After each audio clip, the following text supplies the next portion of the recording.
Hello, everybody. My name is Paul Beckwith. About a week ago, there were a number of different news articles from various meteorologists in different countries asking the question, did the Southwest Monsoon moisture actually cross the Himalayas and reach the Tibetan Plateau just a week or two ago? So the monsoon in India has been very, very powerful this year, very intense, started early, still ongoing.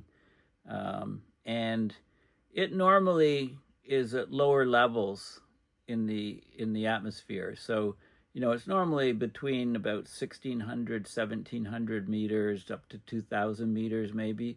But this year there were some exceptional weather conditions, with jet streams and atmospheric rivers and things that seem to drive the monsoon moisture to higher and higher levels. And in fact, parts of it seem to cross the Himalayas and reach the, parts of the Tibetan Plateau just a few weeks ago. And if this is the case, it's unprecedented. So I want to look at some of the, I did a little bit of investigation, and I wanted to let you know some of the things that I've come up with. Okay, so yes, the monsoon winds did seem to cross the mountains into Tibet in early September 2025. So this is, from what we can see, an unprecedented event. And it's being attributed to shifting climate dynamics, and it's being confirmed by multiple weather and climate sources. Okay, so that's the first thing. Second thing, climate scientists and glaciologists analyzing satellite data have confirmed that the southwest monsoon, so it's from the southwest moving up towards the northeast, it's traditionally blocked by the Himalayas, right? The mountains are just too high. It blocks it, creates a barrier. But that barrier seemed to be breached, so moisture was carried up to very high altitude into Tibet during the first week of September of this year. This is the first recorded instance where the monsoon moisture penetrated into Tibet. Apparently, needs more investigation to see if that's actually true.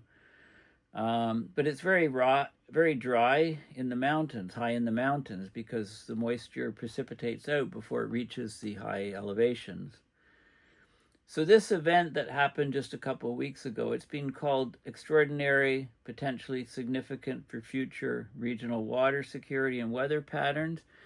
So what actually happened? Apparently there was a series of so-called Western disturbances that interacted with the monsoon winds, and that drove the moist air to very, very high altitudes, allowed moisture to cross the mountains into Tibet.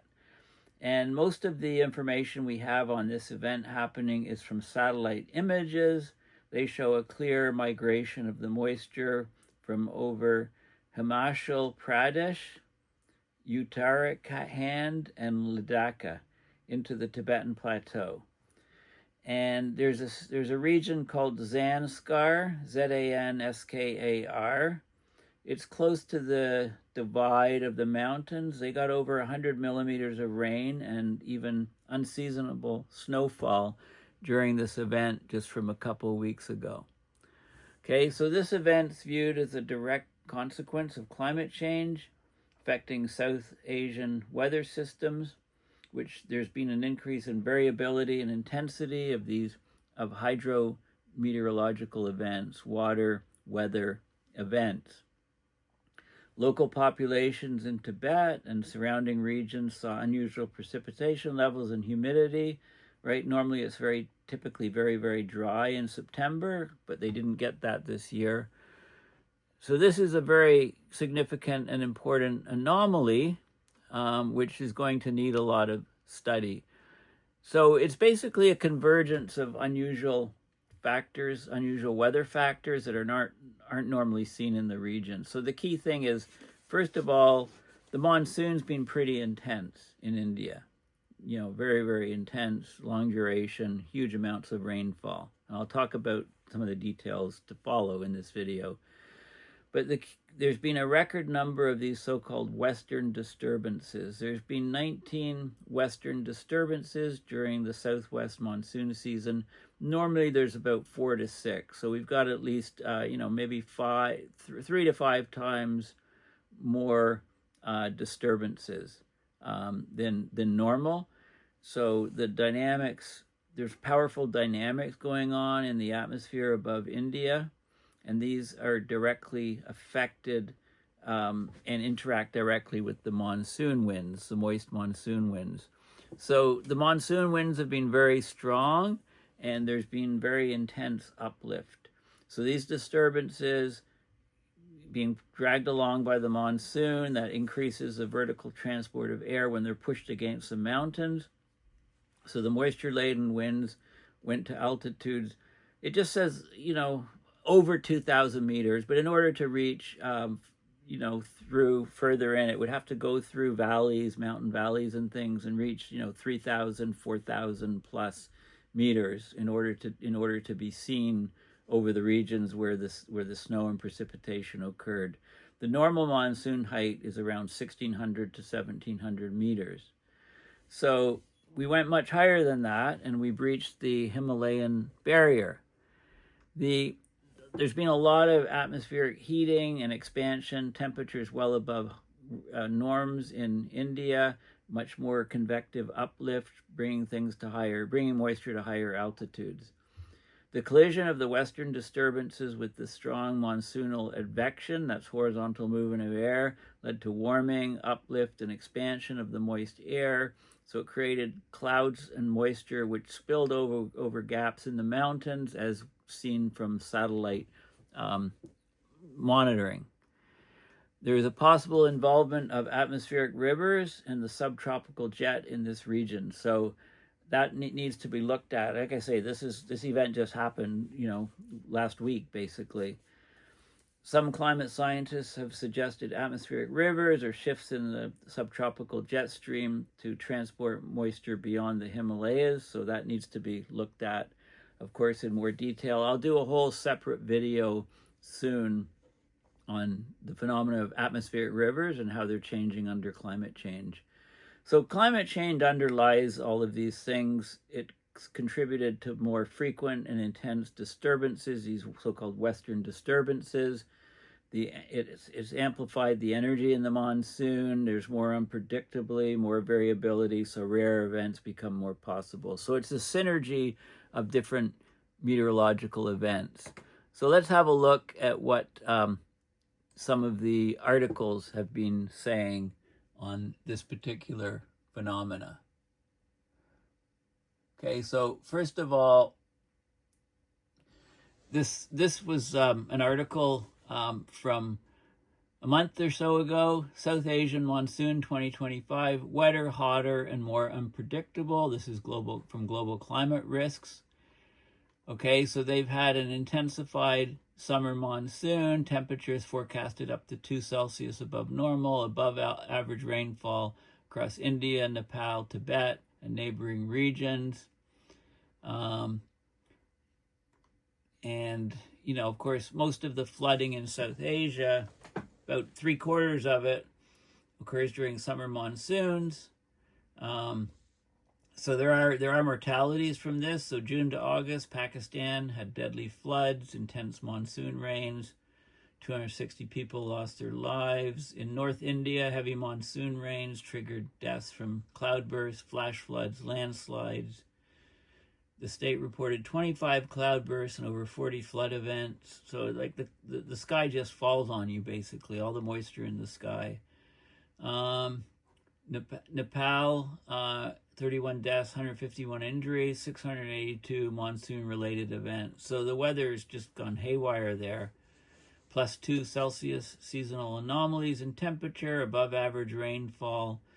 The agriculture and water systems in South Asia support nearly 2 billion people. So there's more vulnerability with increased variability. The monsoon circulation is trending to becoming weaker even though rainfall is increasing. This contradiction is caused by global warming. It increases heat and moisture in the atmosphere. It can reduce vertical air movement, it says here. The weather whiplashing is a variation within a single monsoon season, like the switching between wet and dry and wet and dry. It's hard to predict these things.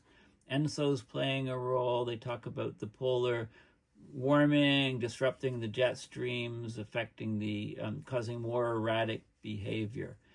Okay, so this monsoon's been pretty intense.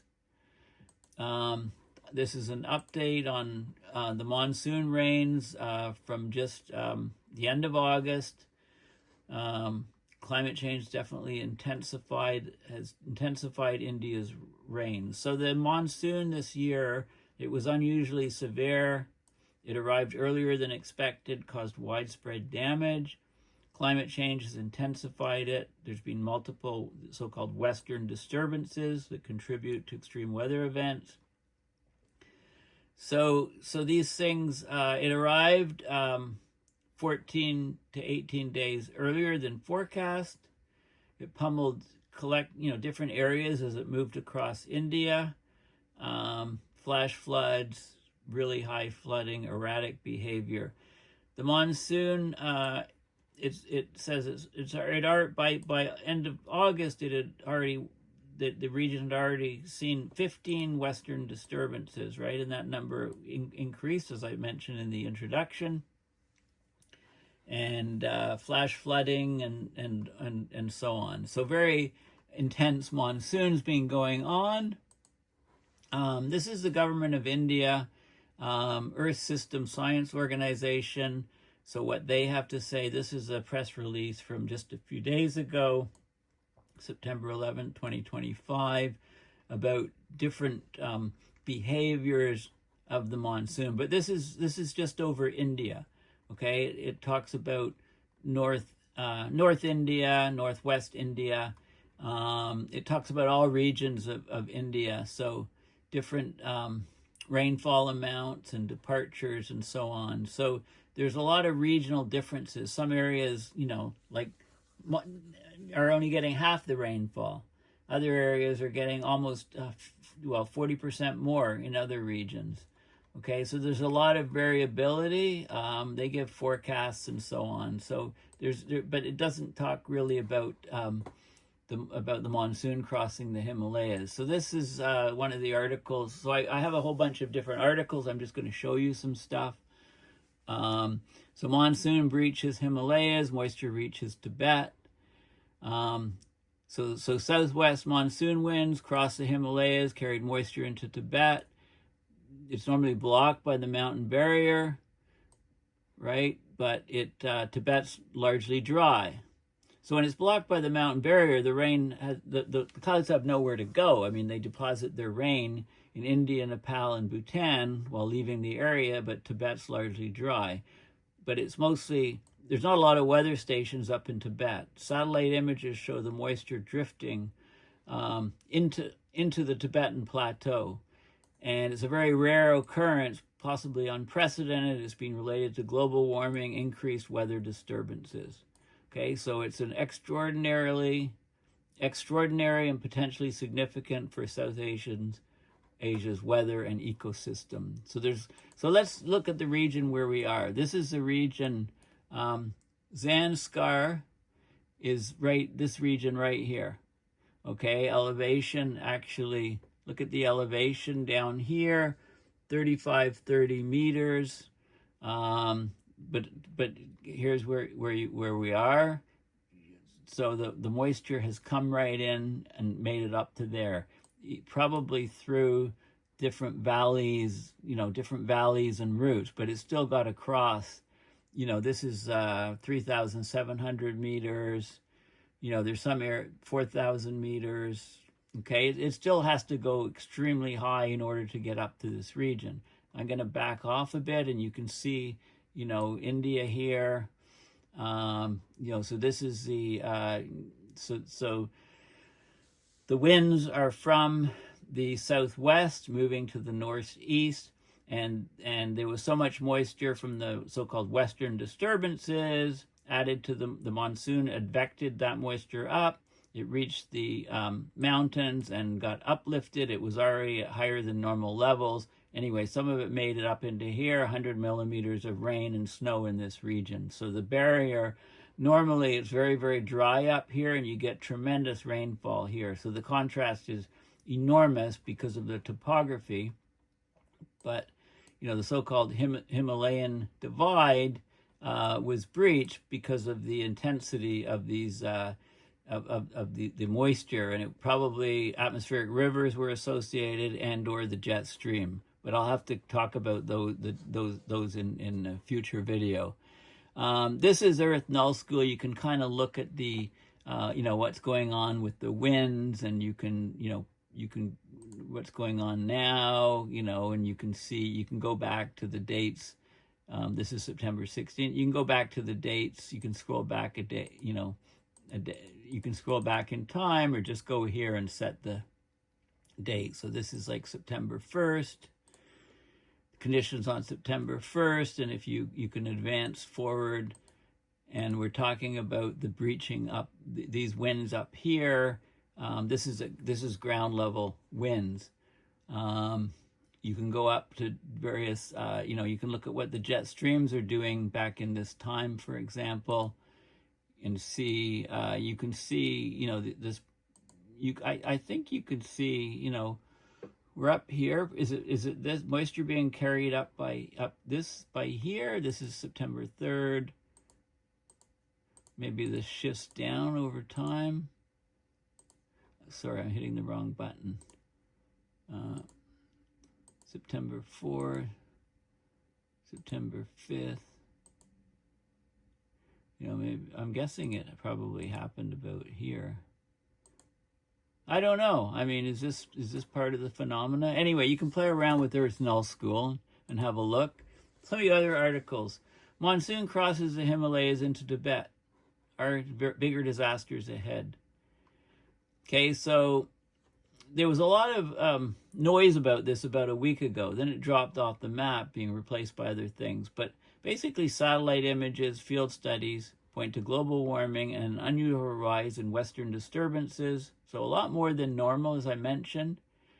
And then when you combine that with the advection, the winds, horizontal winds due from the monsoon, carrying it to the barrier in the Himalayas, it has nowhere to go but up or to split across. Because normally the towering wall of the Himalayas blocks these winds. They strike the mountain ranges, unload rain across India, Nepal, and Bhutan, and leave Tibet largely dry. But in the first week of September 2025, satellites captured moisture drifting up into the Tibetan Plateau, breaching the Himalayan divide. Okay, so, you know, and there's people there, you know, the images are clear. The satellite images are clear. The moisture breached the Himalayan barrier and traveled north into Tibet. It's unusual because the Himalayans usually hold the line. Why did this happen? They mentioned the unusually high number of Western disturbances in this monsoon season. 19 disturbances have been recorded, 5 each in June, July, and August, and 3 more in early September. These weather systems are usually winter phenomena. They bring rain and snow to North India and the Himalayas in the colder months. But this year, they happened earlier. They collided with the monsoon's moist currents, which is very unusual, and that's pushed them further north to breach the divide. Another factor could be the so-called atmospheric rivers. Okay, these fast-moving air currents can carry immense amounts of water vapor. Western disturbances or atmospheric rivers connected with the subtropical jet stream can pick up monsoon moisture, take it across the Himalayas.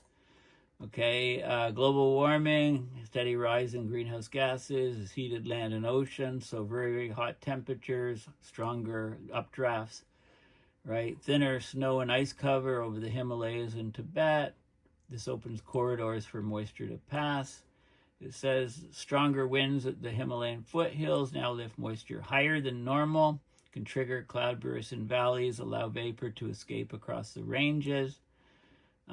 Certain lower passes